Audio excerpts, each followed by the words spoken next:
The WWE sure knows how to put the fun in dysfunctional families, don't they? I'm Chris, one with the wrestling blog who always tells it like it is.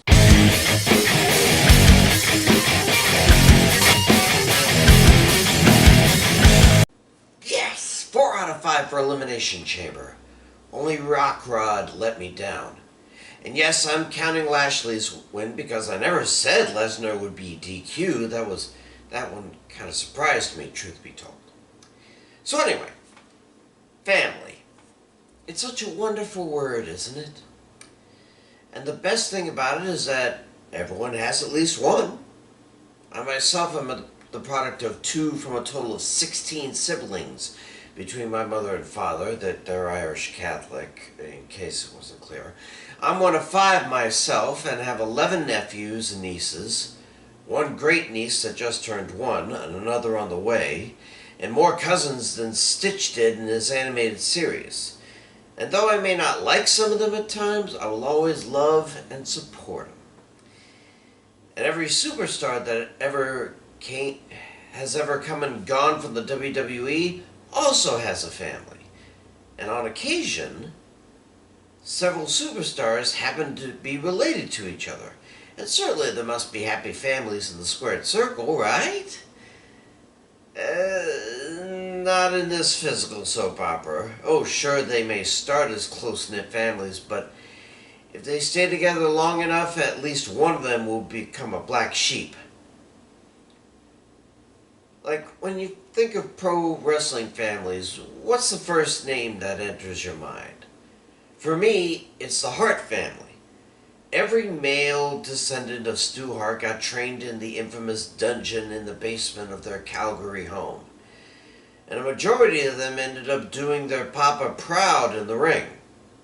I mean, hell, 4 of the brothers actually fought on the same team at Survivor Series 1993, but that was also where the cracks started to show. Little bro Owen was tired of being overlooked and began cursing Bret Hart's name. Now, Owen would have some success of his own in the WWE, but even when Bret split for the WCW, Owen still remained in his shadow up until his unfortunate death in '97. And this was just the first example of family dysfunctionality that I was presented with in my many years of watching the WWE. Of course, the motherlode of this came from the actual owners of the company, the McMahons. Since Stone Cold Steve Austin managed to take the WWE Championship, Vince, Linda, Stephanie, and Shane would go back and forth as to which side each was on. Sometimes the first couple of the WWE were on the same page, while other times they were in entirely different libraries. Sometimes Steph and Shane were helping each other take Daddy down a notch. Others, they were at each other's throats, like at the start of the second brand split. Nowadays, the drama has been left behind as Steph and Shane return to being parents. Shane has a part-time job, I think, there. Linda still remains removed from the business, and Vince is scrambling for a buyer. And the families don't have to be superstars of the same gender either. Sure, Rick and David Flair had some real issues, but the on-screen drama was between Rick and his daughter Charlotte. Rick was there at NXT when Charlotte won the NXT Women's title in a tournament final against Natalya Neidhart. And the two seemed thick as thieves, appropriately enough. But there have been a few times when Charlotte would berate her nature boy father and tell him to get out of her life. Oh, I'm sure there's still love for each other off camera, but she is as far removed from Daddy's little girl as you can get. And now we come to the most recent family feuds. One that I had waited for ages to see was the split of Papi y Hijo, Rey and Dominic Mysterio. Oh, they were an excellent team together, and they became the first father and son team to win tag team championships. But it's amazing how someone who stands taller than his dad thought Rey was casting a shadow over him.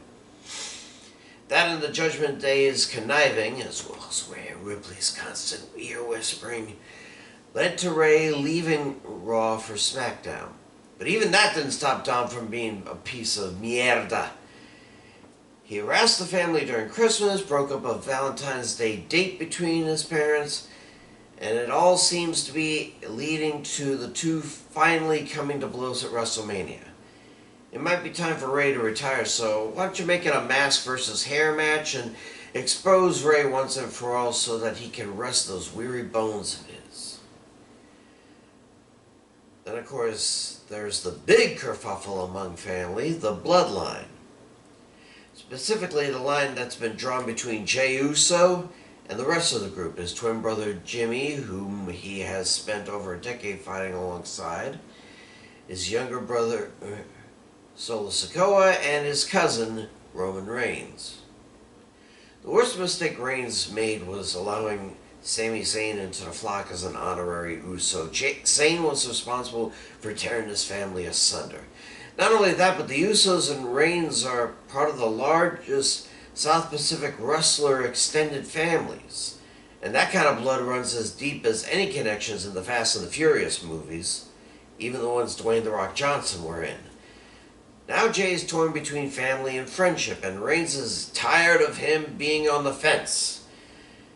I think this will all come to a head at WrestleMania, where it looks like the entire bloodline will dissolve, and Paul Heyman will be looking for someone else to hitch his power-hungry star to. So yeah, family. Just because you love them doesn't mean you have to like them. And then the WWE, the feuds are out in front of the world and beamed into our TV sets. And thankfully no Steve Harvey in sight. But it's stuff like this that makes the best drama, so let's hope more families show up together, so we can see them break apart. I'm Chris Ward with the Wrestling Vlog, who always tells it like it is. Stay safe, pray for peace, and I'll see ya!